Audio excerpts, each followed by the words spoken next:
সম্বন্ধে আমাদের কম বেশি সকলের জানা আছে। আমি বলতে চাই ৫৩ বছর হয়ে গেছে বাংলাদেশ স্বাধীন হয়েছে। ৫৩ বছর পরে আজকে মনে হচ্ছে আমরা পরাধীন। একটি স্বাধীন দেশেই স্বাধীন সেবা একটা মেধাবী ছাত্র তার ন্যায্য অধিকার নিয়ে রাস্তায় দাঁড়িয়েছে। সে এখন আন্দোলন করেন, সে অন্যায় প্রতিবাদ করেছে। লক্ষ কোটি কোটি সারা বিশ্বের মানুষ দেখেছে কিভাবে পুলিশ তাকে ওপেন গুলি করেছে। আমরা এই জায়গায় আপনার হত্যার প্রতিবাদ করেছিলাম। আপনাকে পিটিয়ে পিটিয়ে এই আওয়ামী গোষ্ঠীরা তাকে এই সন্ত্রাসীরা তাকে মেরে ফেলেছিল, তার জন্য আমরা প্রতিবাদ করেছিলাম। কিন্তু আপনার হত্যা করেছে কিভাবে আমরা দেখি নাই। আরো কয়েকজন শহীদ হয়েছে তাদেরকে দেখি নাই। সারা বিশ্বের মানুষ দেখেছে কিভাবে আইন শৃঙ্খলা হোক, কিভাবে বেআইনিভাবে একটা স্বাধীন সেনা একটা মেধাবী ছাত্রকে গুলি করেছে। এটা কি সহ্য করার মতো নয়? আমার মনে হচ্ছে সেই ২৫শে মার্চের কালো রাত আবার এই আওয়ামী সরকার এই দেশে প্রতিষ্ঠা করতে চাচ্ছে।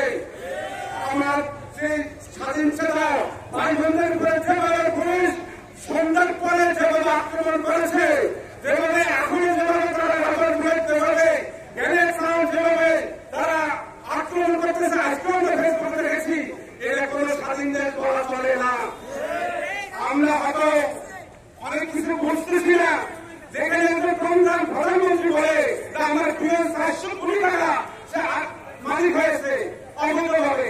আচ্ছা, যদি একজন অফিসারে একজন সর্বশ্রেষ্ঠ মানে সর্বোত্তম আমাদের দেশে প্রতিনিধিত্ব করে তার বিরুদ্ধে কি ৪০০ কোটি টাকার অবৈধ মালিক হয়, সে কত কোটি টাকা মারে?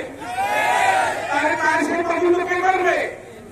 আজকে আমরা ঘুরেছে আমাদের প্রধানমন্ত্রী দাঁড়ায় ঘুরতেছে ঋণ নেওয়ার জন্য, অথচ এই সন্ত্রাসীদের কাছে ডকুমেন্ট টাকা আছে, এগুলো আমাদের ঋণ নেওয়া লাগে না। আমরা ৭০০ কোটি টাকা দেয় না, আমাদের বিদ্যুৎ অসুবিধা। আপনারা আমাদের কাছে ৭০০ কোটি টাকা পায়, তাইলে এক দিনের কাছে ৪০০, এরকম ৪টা ফিল্ম হলে তো আমার ৭০০ কোটি টাকা লাগে না, কত হয়ে যায়। তাহলে তারা কি করতেছে? এগুলো তাদের সাজানো নাটক। এই নাটক এগুলো আমরা বুঝে গেছি, সাধারণ মানুষ ভুলে গেছে। আমরা ৭১ সালে শেখ সাহেব ঘোষণা দিয়েছিল যার যা কিছু আছে তা নিয়ে বলে নাও, স্বপ্ন মনে না করো। আমাদের সাহেব, আমার পীর সাহেব, আমাদের মনে আমাদের আগে যদি ঘোষণা দেয় যার যা কিছু আছে তা নিয়ে সরাসরি বদলের জন্য রাস্তায় আমাদের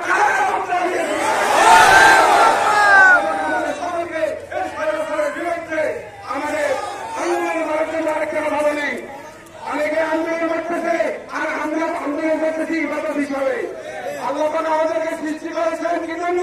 ইবাদত করার জন্য। আমাদের আন্দোলন ইবাদতের উদ্দেশ্যে। এই আন্দোলন আমরা কতক্ষণ পর্যন্ত করবো?